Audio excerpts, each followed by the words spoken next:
Do you remember those crusty rolls? You know, they used to get from Sainsbury's in Britain. Yeah. It's the best bread roll you'll ever eat. Sainsbury's rolls in Breton. Yep. But they had little dimples on the bottom. Very specific. Oh. Delicious. I mean, a proper treat. Okay. Yeah. You really love bread, don't you? Yeah. Why not? Right? Like Precisely. There's just something about it. It's just a work of art. There we go. Amazing. That's it, Chris. That's why they voted our city the worst place to live in the country, because they never ate from the Sainsbury's in Breton.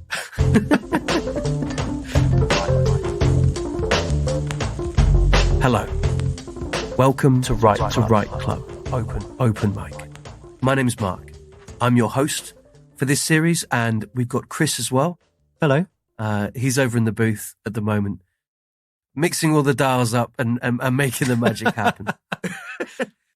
He's the dial pixie. That doesn't really make much sense. I don't mind dial pixie. I'll take the nice handle, actually. Yeah. Thank you for taking a punt and clicking on this podcast. Perhaps you are a fan of writing, and perhaps you're a fan of clubs or open mics. I'm hoping that you're at least a little bit open to hearing some different perspectives from all sorts of people around the world. People like you. This is Right Club Open Mic, a podcast for people to send in and share their own stories, poems, scripts, raps, anything they've been working on, really. It's supposed to be a community, a safe, welcoming place where we can all come together and listen to each other, feel supported and grow a little bit. That's the idea. Each episode of the Right Club Open Mic will have its own theme. And today's theme is introductions. So here's mine. My name is Mark Grist. I'm a poet. I mostly write for performance. I'm sometimes called a spoken word artist. I'm also known by a lot of people as a rap battler. I have gained quite a lot of views on YouTube and Facebook for rap battles around the world. And I made a documentary about it with Red Bull a while back. I also made another podcast that some of you might have heard called Mark Can't Rap. We've made 2 seasons of that so far. It's all exploring this world of rap that I found so exciting as a teacher and that somehow has led me to where I am now. Oh, and where I am now is a city in the UK called Peterborough, sort of north of London. Now, I love living in Peterborough, but right now, Peterborough is topping a poll across the UK for the worst place to live in the entire country, which would upset a lot of people, except that poll, this would be the 4th year in a row that we won it. People in Peterborough are used to the rest of the country being a bit negative about it. I think people that come to Peterborough either come here so they can change train and go somewhere else. Some people come here to get a passport in a hurry, and I think some people would say they've kind of just come to Peterborough to die a little bit inside. But for me, I moved here to start my first job as a secondary school English teacher 16 years ago.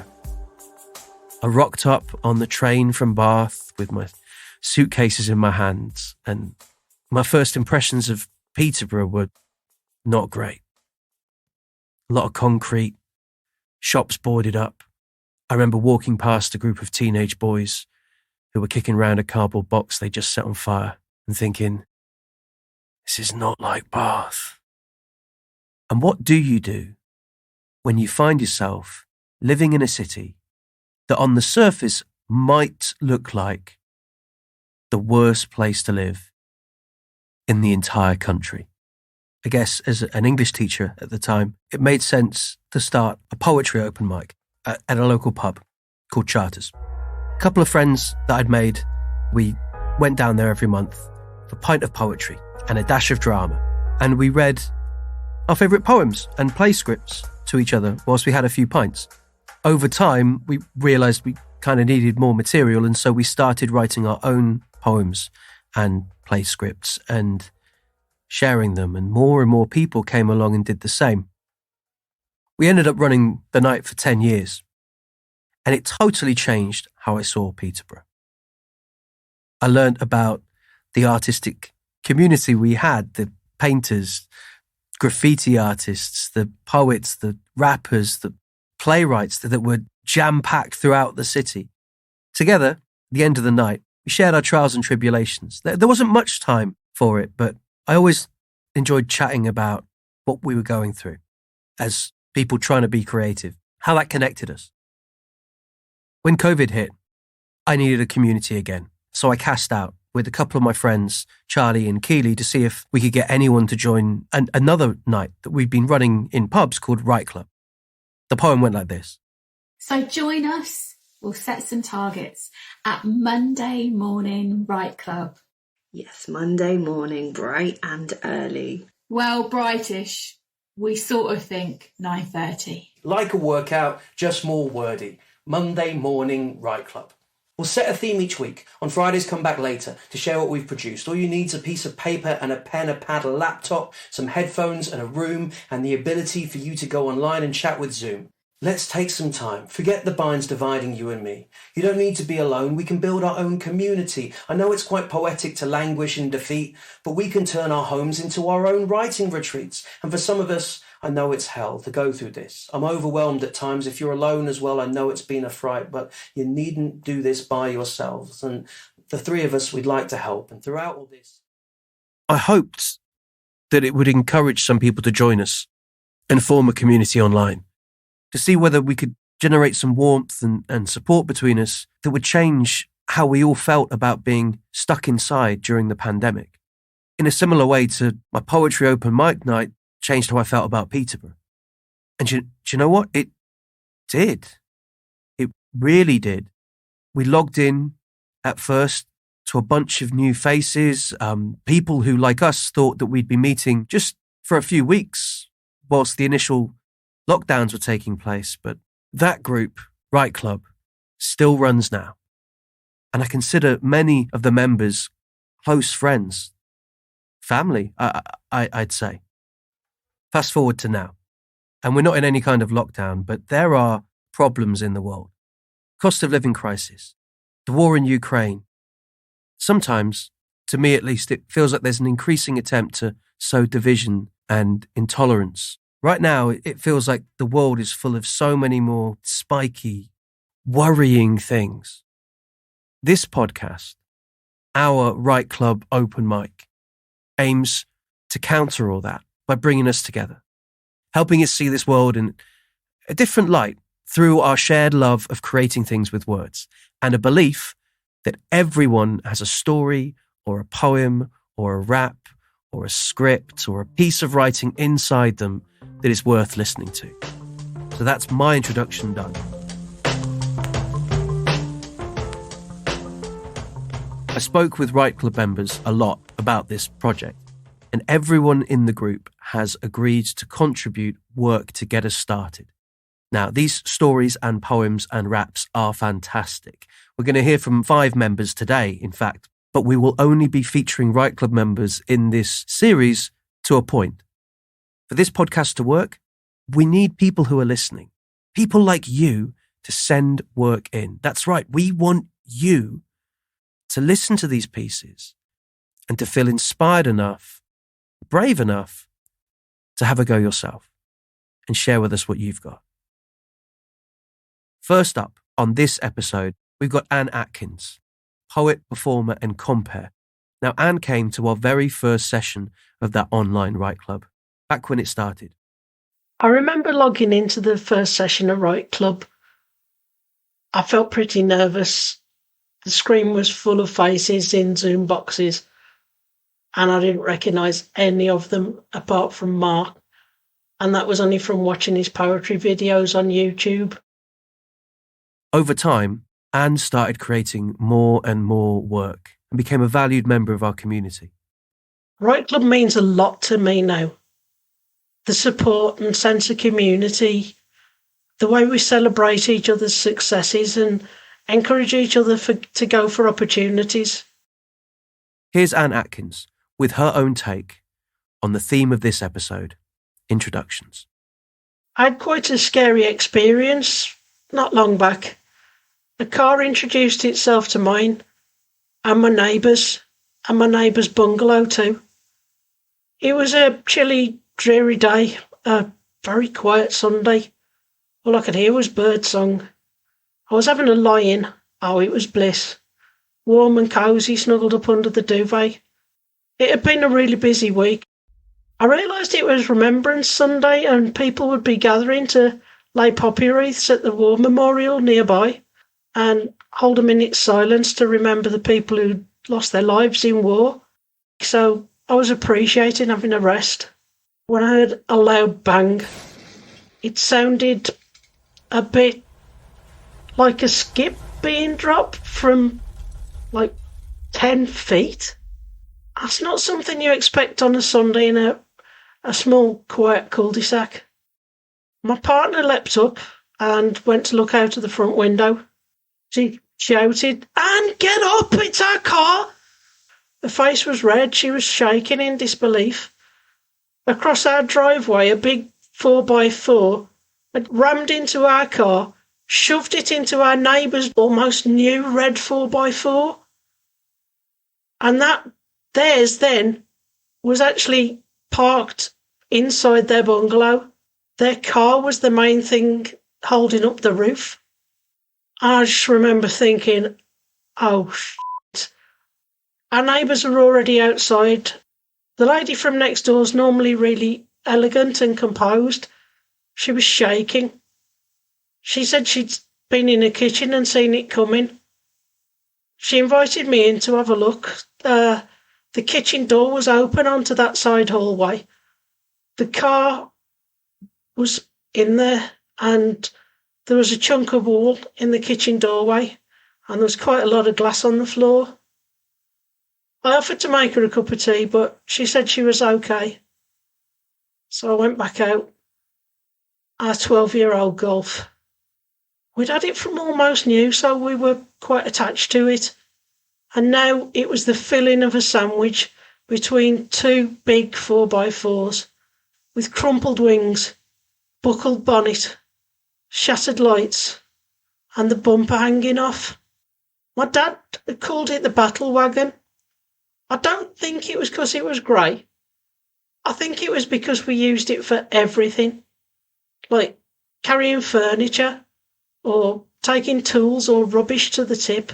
It was pretty obvious that it had completed its last mission. The poor battle wagon had taken a lot of the impact out of the crash, so it had done its duty. The scene was made more poignant by a bugler at the service at the war memorial nearby, playing the last post. I didn't know whether to laugh, cry or salute. Here's the poem that Anne wrote about her car. A final send-off to an old friend. Battle Wagon's Lament. I'm just a car, a vehicle to get from A to B. 4 wheels, tyres. 2 of them were new last year. Newish wheel trims too. eBay bargains, cable tied, so no one would go missing this time. They're still in place, as are the new springs. I may not have been swanky, but I was yours. I felt you cry on my upholstery. You sat watching clouds through my windscreen, parked up until the windows were steamy. I heard awkward conversations, saw a chaste kiss, but I always kept your privacy.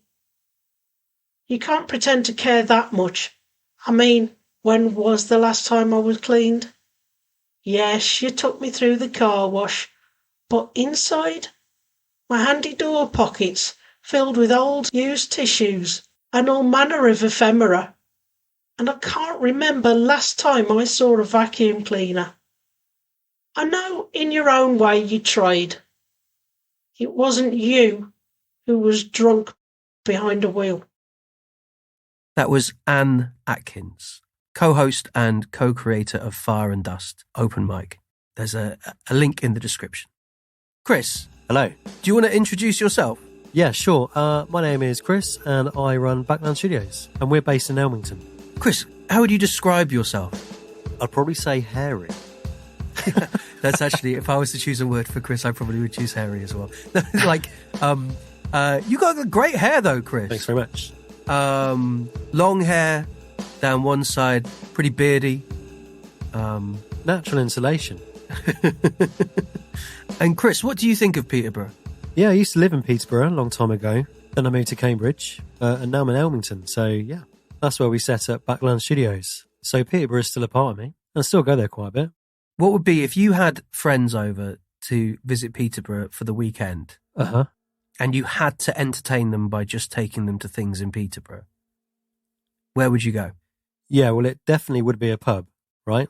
It would be all the pubs. Yeah, we do pretty well for We do pubs quite in well Peterborough. pubs, Charters is all right. You got Stoneworks is pretty good. Yeah, the Ostrich is really good as well. Really good for live music. Yeah, got the College Arms. Yeah. If you want to see a fight. Yeah, if you want to come out alive, that'd be great. Rail World. We've got Rail World. We do. But, we've still got that Sainsbury's in Breton, haven't we? I see. So we're still having a chat about bread, yeah? Well, yeah. I mean, of course we are. See, I would categorically say that the bakery that you literally have on your doorstep serves better bread than I've ever tasted at any Sainsbury's, let alone the one in Breton. So for those of you who don't know the part of the UK we live in, Oundle is a town that's a little journey. There's a little way out of Peterborough. So to get here, I have to drive from my house in the centre. And if you want to go from where we are right now into Peterborough, you kind of have to really want to go there. You're talking a 15-minute drive. Well, it's well worth the drive. I mean, like I say, it's the best bread you've ever had. Yeah, so there you go. And you know what? A side aim of this podcast is we are going to try and share some culture from Peterborough to show that there's a little bit more to that city than people think. We've commissioned a listening box that a really good friend of mine, James, has made. I might put a link to a picture of the listening box in the description of this episode, but we're placing that in metal at Chauffeur's Cottage, right in the centre of... I mean, how bad a city can it be if you've got somewhere called Chauffeur's Cottage right in the centre of it? But in Chauffeur's Cottage, we're going to have a listening station that's going to feature these podcast episodes where anyone can rock up and have a listen. But not only that, where anyone can write down a poem, a haiku, a limerick, whatever they want, and they can put it inside a little safe that's attached to the listening station. The final episode of this series, we're going to open that safe and we're going to find out what the people of Peterborough have got to say for themselves, or at least what they think about this podcast that we've got. Next up on this episode is Moira Stevens. Moira also joined Right Club on the very first session and has been with us ever since. She's based on the Isle of Man, and she didn't quite know what to expect when she signed up either. I first logged into Right Club because I saw a post on Twitter by Mark, who I'd seen at Manx Lit Fest a few months before, and I was so nervous because I had never been part of any group. I didn't know what it was going to be like at all. These were, as far as I was concerned, famous people who seemed to know each other, but everybody was so friendly and I just felt so welcomed and I learned so much. I just couldn't wait for the next time. The session finished and there's me sitting and writing for the next couple of hours.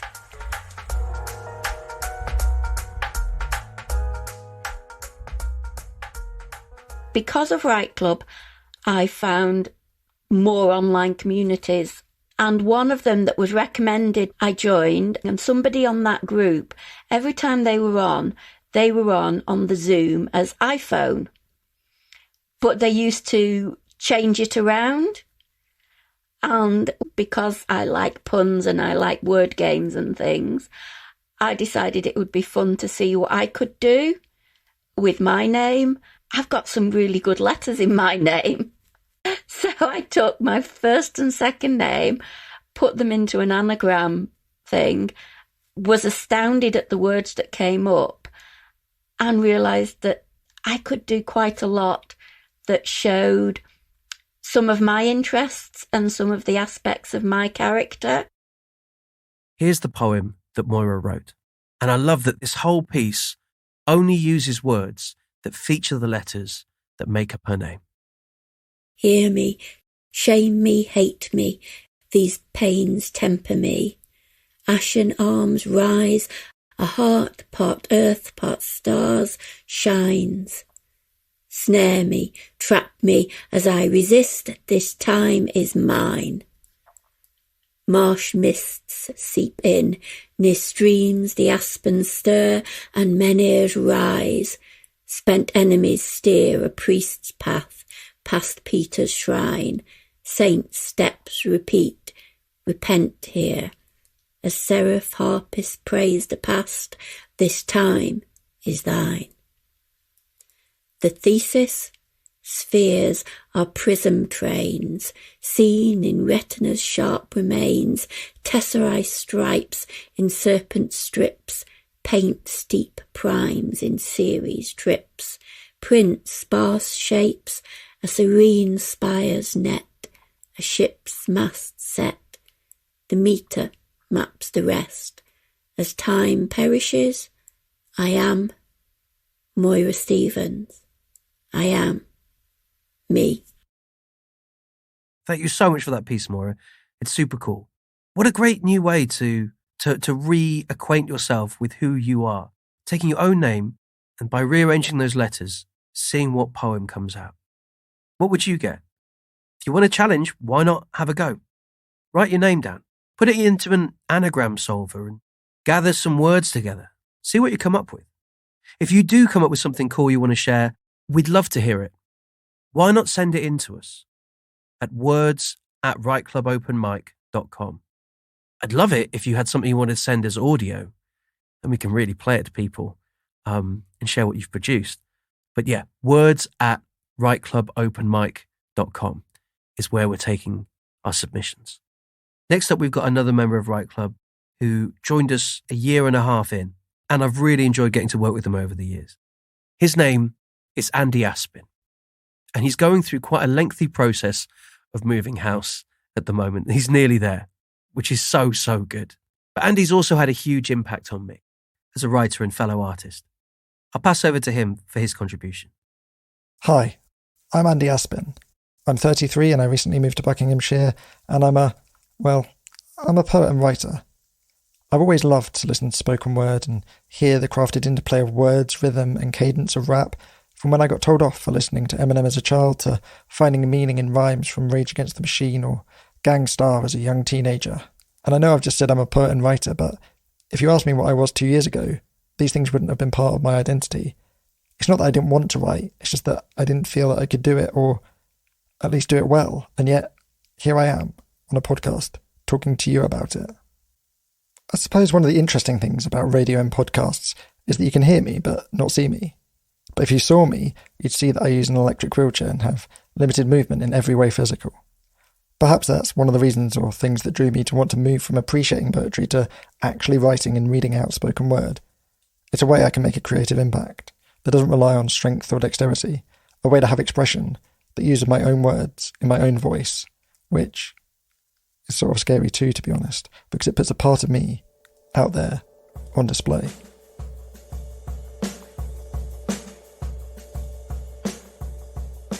Now, lockdown was rubbish for a million different reasons.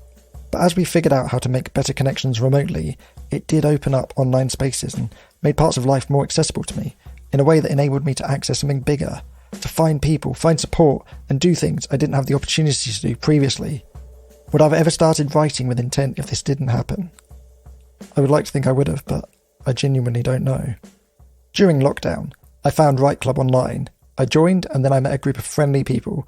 And then I said, yes, I will definitely do a poem on that octopus prompt for next week, I guess.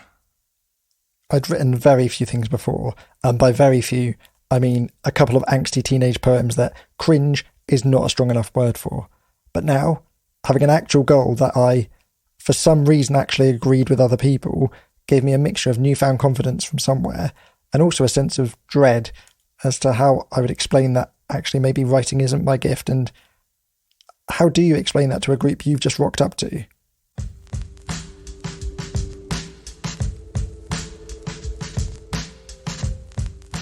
So I sat down. Well, I say sat down, but I was already sitting and started trying to write. I thought about how I'd written things before, like uni work and essays, So I started making a mind map, a list of things to do with octopuses, which is actually a word.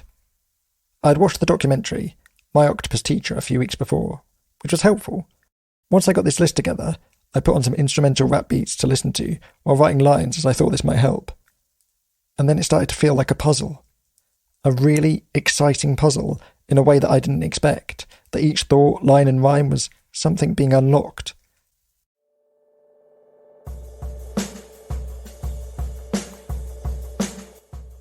I really like multisyllabic rhymes where, instead of just the ends of lines rhyming, you interweave more rhymes into the line. And trying to add more rhymes per line just made the puzzle more interesting to unlock. I did this until I had something which, at the very least, didn't make me think I'd have to abandon Right Club.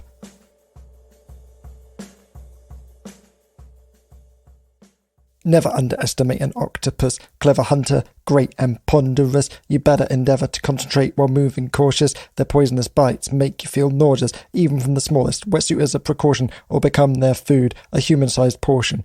An octopus is a strange evolution. It's so obvious that I've been disillusioned. They must be part of an alien intrusion from our solar system, probably Venusian. Fled their planet from persecution and exclusion. Came to Earth to bring on an octo-revolution, resettle and create their own ocean constitution. Then progress to underwater democracy. Blue-blooded born rulers like aristocracy. Bring a new level to oceanography. 8 arms to push 8 pens, they'll ace bureaucracy. An octopus, body parts high in number, complex. Yes, but never encumbered. Make no mistake, they could be into polygamy, because if one heart breaks, fine, they've got three hearts to help the blood to flow.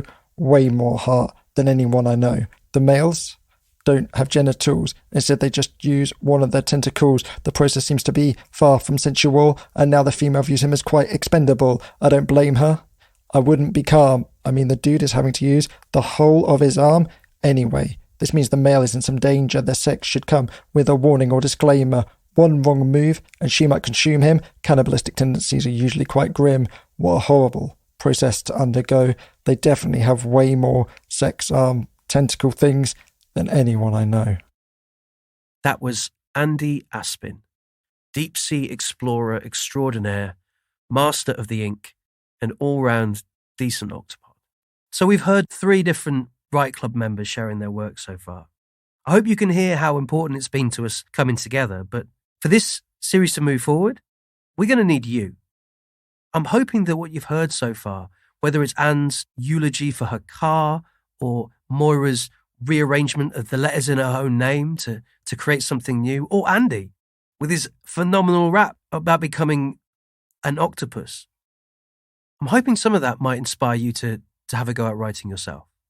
We're looking for submissions. We have an episode coming up soon that's going to be called I'm Getting Too Old for This. What would you write about for that theme? Maybe you already have something kicking around, a poem, a rap, a story about getting old, about being too old, or you want to write from the perspective of a book that's been left too long in the library. Perhaps you want to write from the perspective of the earth. It's pretty old. Anything goes. But if you do want to write something and share it with us, we would love to play it. Just email it to words@rightclubopenmic.com. Next up, we've got Mel Bradley. She joined up with Right Club pretty early on, and I was immediately aware that she did a lot of stuff. Mel writes plays, poems, stories. She's a life model. She's a web designer. She's designed face masks, bags, t-shirts. To me, her range of creative ability just seems endless. I'm a self-confessed creative genius with the attention span of a gnat and an unhealthy obsession with the Virgin Mary. I also tend to introduce myself as an outspoken queer feminist performer based in Derry, Northern Ireland. See, I'm originally from a very loyalist background, and my father was in the Orange Order and then the RUC, the police service, something I never used to disclose. I've carried so much shame about my background for so long, and still do, I guess.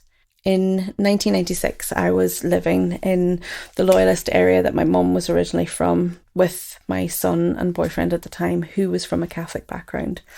My mum lived just a few doors up from us. She was also in a mixed relationship. That summer, sectarian tensions seriously kicked off. The basics are that there was objections to a 12th of July Protestant parade going through a Catholic area, and the whole thing blew up into massive rioting and chaos. The area filled with angry young men who set fire to the bins and then dragged my stepbrother's van down the street to outside our house and set fire to it. When we tried to report it to the police, we were told that if we didn't leave, we would be burned out. We had a police guard outside our house for 3 days from 9 a.m. until 6 p.m. so that we could pack all our things and then move. It was 2 years before the Good Friday Agreement. It took a few weeks, but we were rehomed in one of the most Republican areas in the city, the Brandywell. I remember being terrified, but my neighbours were amazing. I'd been there for a year when I heard this knock on my front door one night. It's about 10 o'clock and I was in bed. I came down and it was my next door neighbour. She said, "You've been here for a year and you've never had a drink with us. Now you get up them stairs and you get some clothes on you and you come down and you join us girls." So I did. I sat there with them on the ground in the front yard as they shared their stories, their side of living through the Troubles. I knew of my dad doing security checks in the car before getting into it. I knew not to touch my dad's gun. I knew not to say what my dad did as a job whenever anybody asked. But to hear these women talking about things like house raids, routine stop and search, housing issues, Bloody Sunday, the only thing I knew about Bloody Sunday was that they were all terrorists. I felt so much shame hearing those women telling me what they saw on that day, about the loved ones that were brutally murdered. The idea of sitting down and just listening to a different perspective, the other side, it changed how I saw the world and how I saw my future.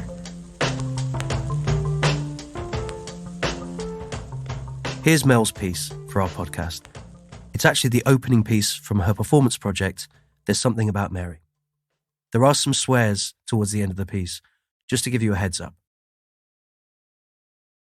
I was a child of the Troubles. The early 80s, we lived in a working class loyalist estate called Lincoln Courts, a place where community meant everything.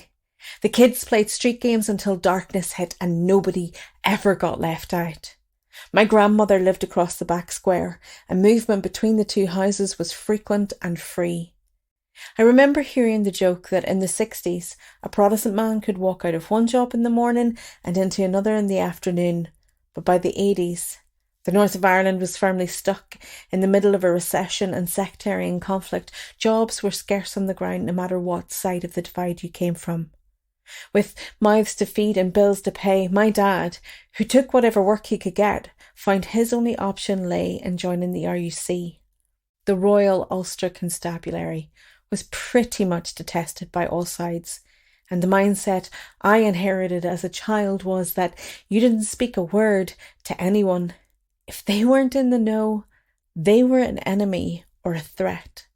As a child, I was taught to lie and keep secrets. Peace and reconciliation became a big thing.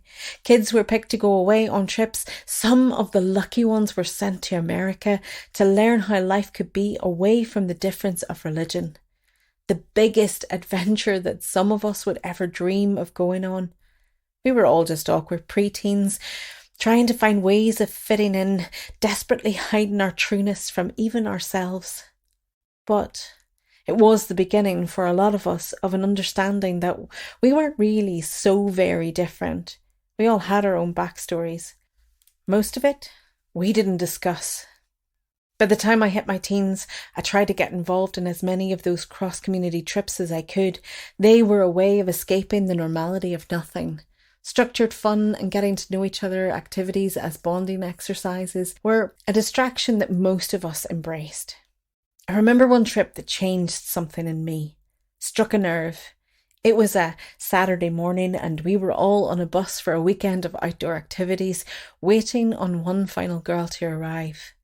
15 minutes late and the leaders were debating whether it would be prudent to just cut our losses and move on when she burst onto the bus, out of breath and full of rage. Her explanation, punctuated heavily with a full range of expletives, detailed a raid that had happened earlier that morning on her house.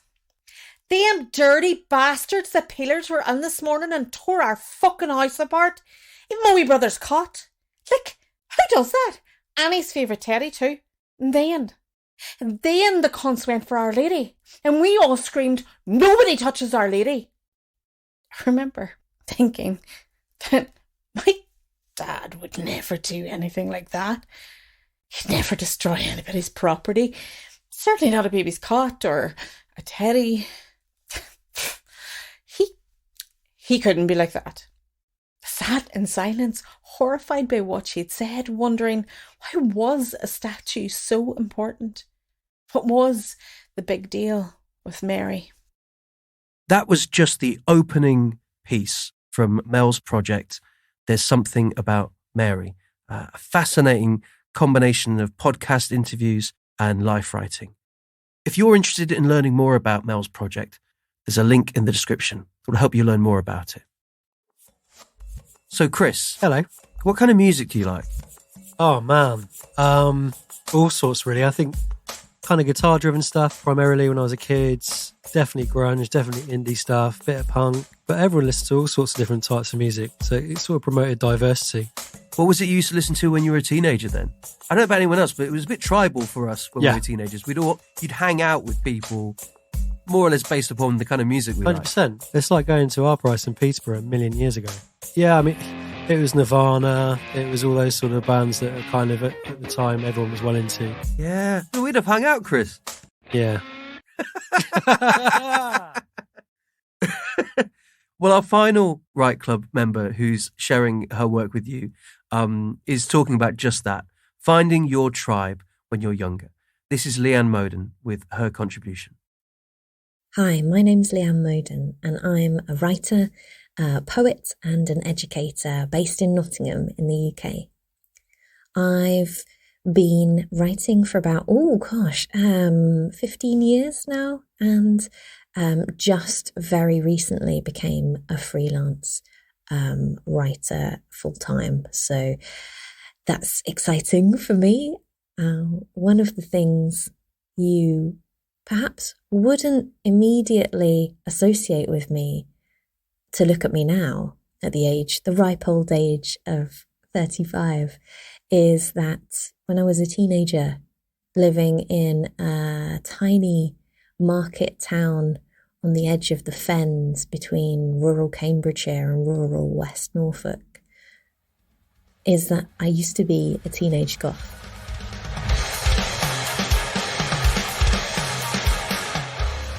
It was such a formative period in my life in terms of finding out who I am and where I belong and what's important to me, and how music is such a huge factor in what has shaped me as a person and how I conduct my relationships and feel about the world around me.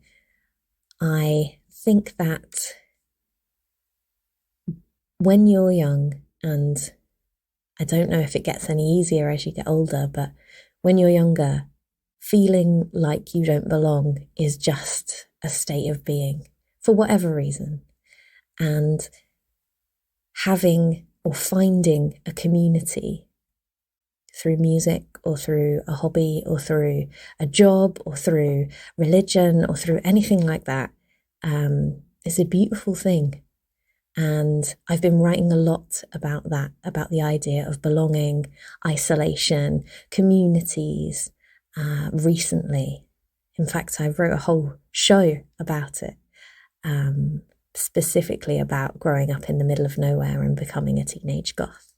There's nothing more beautiful and more communal and sacred, I guess, than having a group who are completely on your side and supportive and helpful and sort of give you the courage and the confidence to pursue the things that are important to you. And when I was a teenager, that thing that united me and my friends was music, specifically terrible early 2000s nu metal, emo and pop punk. Brixton, 2013. So, we're finally here. It's me and Claire, and we're standing there 10 feet from the stage, knee-deep in teenage memories, those killer melodies from the CDs, and I can see the burst capillaries on the bass player's face. We're that close to the stage. And the people around us are too cool to dance, but this is the chance we've waited all year for. And we won't shed a tear for the pain in the past, because no matter what they say, the bad things never last. All the lies cast in stone, they'll shatter soon, my friend. And if the outcome's not a good one, then it's just not quite the end.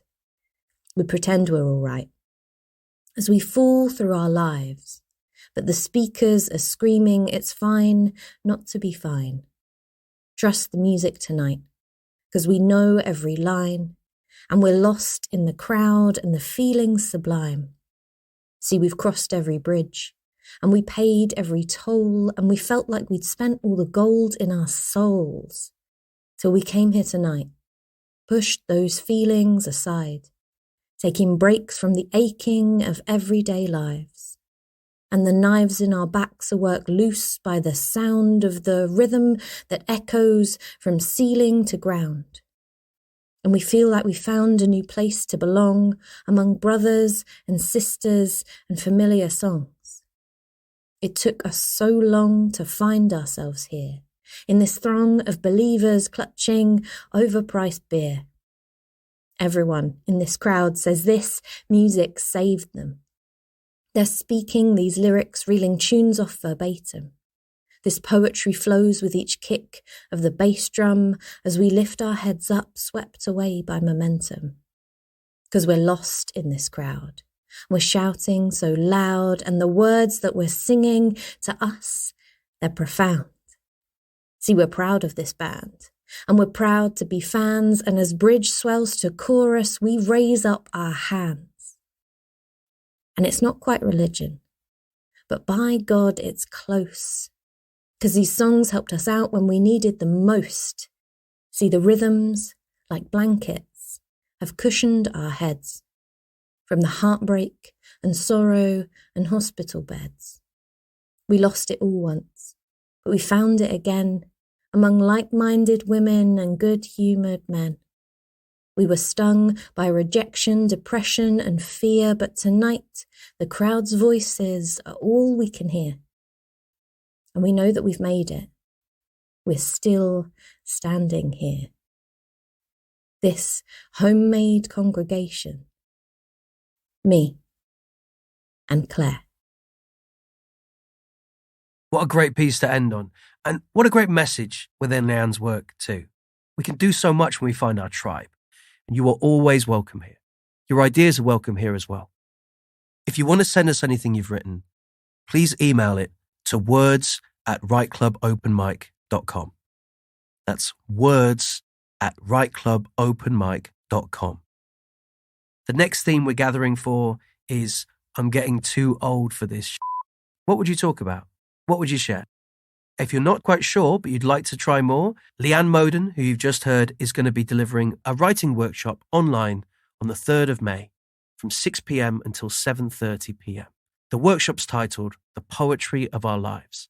And you can find out more and sign up by visiting our website, rightclubopenmic.com, or finding the workshop on Eventbrite. It's only £5 per ticket for a 90-minute workshop with her. Catch you next time, when we're going to talk about shooting for ambitious targets, how to make them as a writer, how to keep them as a writer, and how important they can be in helping you level up your work. So for those who are listening, making this episode has taken more than one day. We've been kind of chucking things around, trying to work out what the tone of this episode is. And that means it's given me time to pop out and buy something. So, Chris. All right. This morning, yeah, before coming in, I went to Sainsbury's in Bretton. Nice. Was it a magical journey of whimsical proportion? Well, they got a few more. They got a Greggs round the corner. I don't think I've been there since pre-lockdown, but I've never had one of these buns. And so I've got them here in a bag. There are dimples. I need to inspect Come and have a look. I want to know if these are the right thing, because you've set the bar high. One sec. Okay. All right, let's have a look. Love them. Oh, that is Amazing. the right. I was worried they wouldn't be the right type. All right. It's not dim. Oh yes, it has. Yeah. We're fine. We have dimple confirmation. I mean, do you want to try? I'm gonna have a look. I want to see what. Yeah, it's all right. I don't know because it's a bit dry. It's okay. It's not bad, is it? I mean, not bad. You painted the picture of this being the best bun. I mean, bread is bread. It's not bad. Bread is not bread. I mean, it's not. It's nice. You sound like you're enjoying it. I mean, Chris, when you made it sound like it was going to be a life-changing. It is. I don't know how you can't see it my way. I just think you need to take responsibility for having ruined the entire arc of the first episode. Lovely. Because it's a little bit underwhelming. This podcast was made by me, Mark Grist, and Chris Barn here at Backland Studios. It featured original writing from Anne Atkins, Moira Stevens, Andy Aspin, Mel Bradley, and Leanne Mode. This podcast was made possible thanks to public funding from Arts Council England. Thanks for listening.